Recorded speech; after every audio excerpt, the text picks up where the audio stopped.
રાધે કૃષ્ણ, સ્વાગત છે ફરી એકવાર તમારું ધ અનપેડ ક્વીનમાં.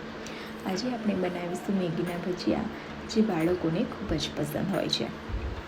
તો ચલો શરૂ કરીએ. ગેસ શરૂ કરી અને આપણે એમાં તપેલીમાં પાણી મૂકી એમાં મીઠું અને તેલ નાખી પાણીને ઉકળવા દઈશું. પાણી ઉકળી જાય એટલે એમાં મેગી નાખી દેવાની છે અને મેગીને 70થી 80% જેટલી આપણે ચડવા દેવાની છે. પછી આપણે મેગીને ગાળી લઈશું ગરમ પાણી અને પછી એ ગરમ પાણી ફેંકી દઈશું અને ફરી એમાં 2-3 ગ્લાસ ઠંડુ પાણી નાખીને આપણે મેગીને ઠંડી કરી દઈશું, જેથી મેગી ચડવાનું બંધ થઈ જાય.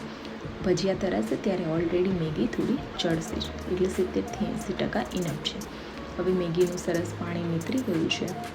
હવે આપણે આગળ ઇન્ગ્રીડિયન્ટ્સ જોઈ લઈએ.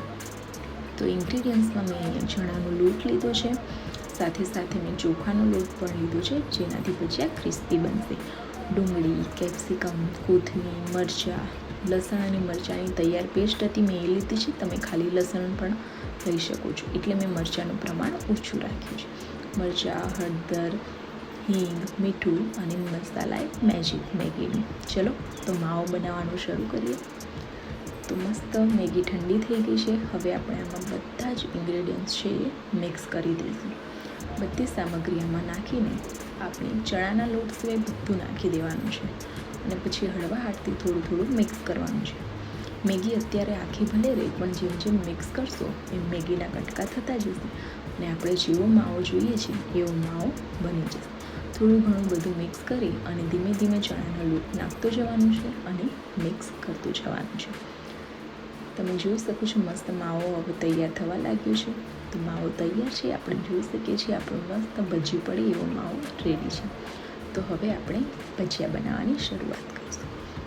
તો એના માટે મેં તેલ ગ્રીસ કરી દીધી છે. આ બાળકો માટે છે, બાળકોને આવા ચીઝવાળા મસ્ત ભાવે છે.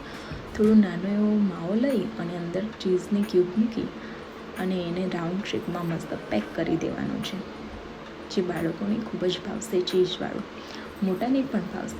અગર તમારે ચીઝ ના નાખવું હોય તો તમે આ પોર્શનને થોડું થોડું લઈ આપણે જેમ ભજીયા પાડી એમ ડાયરેક્ટ તેલમાં પાડી શકો છો. એના માટે આવું રાઉન્ડ આપણે બોલ બનાવવાની જરૂર નથી. તો તેલ આવી ગયું છે, આપણે બધા જ ભજીયા એમાં ધીરે ધીરે કરીને મૂકી દઈશું. ગેસની આંચ ના ફાસ્ટ રાખવાની છે ના ધીમી રાખવાની છે, મધ્યમ ટુ લો રાખવાની. એકદમ ધીમી નહીં પણ મધ્યમ આંચ રાખવાની છે, જેનાથી અંદર સુધી એકદમ મસ્ત ભજીયા ચડી જાય. અને હલાવવા માટે ઉતાવળ કરવાની નથી. 1.5 થી 2 મિનિટ માટે એને તળાવવા દેવાના છે.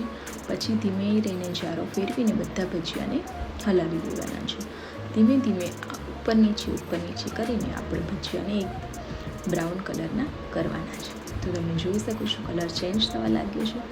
આપણા ભજીયા તળાઈને તૈયાર થઈ ચૂક્યા છે. તો હવે આપણે એને કાઢી લઈશું. એક ડીશમાં આપણે એને સાઈડમાં લઈ લઈએ. તો જોઈ શકો છો મસ્ત ક્રિસ્પી પણ દેખાય છે અને ગોલ્ડન પણ છે. ડીશમાં કાઢી અને હવે આપણે એને સર્વ કરીશું. તો તૈયાર છે આપણા મેગીના ભજીયા કેચઅપ સાથે ખાવા માટે. એક હું તોડીને તમને બતાવી દઉં છું, તમે જોઈ લેજો. અંદર મસ્ત મેગી પણ દેખાય છે અને ચડી પણ ગયા છે. હવે એક ચીઝવાળું પણ તમને બતાવી દઉં. મસ્ત છે ને ચીઝી. જેને ચીઝવાળા ભાવે તે ચીઝવાળા ખાય, નહીં તો નોર્મલ તો છે જ. તો અગર તમને મારી રેસીપી ગમી હોય તો ચેનલને લાઇક, શેર, સબસ્ક્રાઈબ કરવાનું ના ભૂલતા. તો ફરી મળીશું એક નવી વાનગી સાથે. ત્યાં સુધી રાધે રાધે.